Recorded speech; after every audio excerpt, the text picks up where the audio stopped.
We chose this program because these three works that were written in 3 or 4 consecutive years, it would be very hard in any other century to find 3 such diverse works written within that time period. It sounds like there's no relationship between any of them, and yet they were just a couple of years apart. So that was I thought very interesting. They will sound like they've never met each other before. Right. It's very a different perspective on it. And the Lutoslawski is kind of interesting because he goes off of the very famous Paganini theme that Rachmaninoff, of course, treated as well. But this is with a very rhythmic, instead of focusing so much on the beauty of the theme, it's extremely rhythmic. There's only actually one variation that is really elegant and sort of lyrical, yes. But the rest of it is like a motorized version of the Paganini.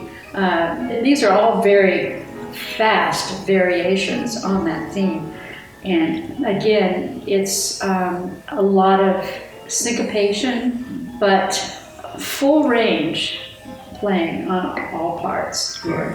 And for those of you who don't know Paganini, he was the equivalent of Liszt, but on the violin. Right? He was a virtuoso violinist. And I wonder if he's, Pat mentioned that Rachmaninoff, of course, wrote his variations on Paganini, but sort of Brahms wrote 2 books. Schumann wrote some. Paganini versions that Lutoslawski wrote are the only work that survived when the Nazis occupied Poland. He was forced to play in cafes with a buddy of his, a partner, who actually he wrote the Lutoslawski for. But he was a Scaramouche that he said, I'm not going to. He was forbidden to play certain music, French music or Chopin or anything like that, but he did it anyway in these cafes. He was a very, very adventurous guy. Yeah. Well, and considered a very popular. Szymanowski and Lutoslawski were the 2 wonderful Polish composers, and Chopin would be the 3rd of the most famous Polish composers. But again, I think that you can hear the influence of jazz coming into that world. We have to remember that Lutoslawski is living behind the Iron Curtain during the Stalin era, so there's very strict control over what is acceptable. And so, for this particular work to make it through, I think that there was kind of a doffing of the hat at the very end, because it feels like the last variation is Tchaikovsky-like, and those of us who know, the concerti of Tchaikovsky, they're just, there's a pianistic aspect to the end of this piece that is very Tchaikovsky-like.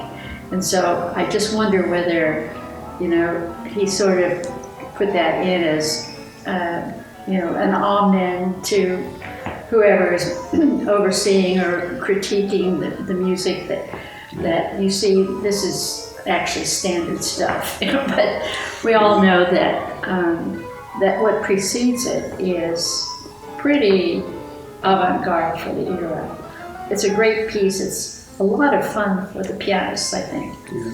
So many composers, though, were oppressed by the Nazis, Stalin, all those. And Bartók left, Hungary. By the way, Lutoslawski wrote a beautiful piece. It's called Memorial to Bela Bartók in 1958, which is one of his most successful orchestral pieces. But all these composers really suffered. Rachmaninoff suffered. He was forced to leave his homeland, which was very dear to him. Well, the country that benefits from all of that is America, because they all jump ship and come here. Oh, sure, yeah.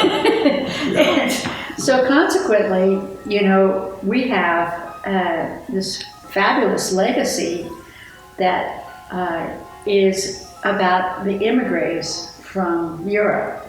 So, whether you're talking about Bartók or Rachmaninoff or, just a countless number, Stravinsky, Schoenberg, Yeah.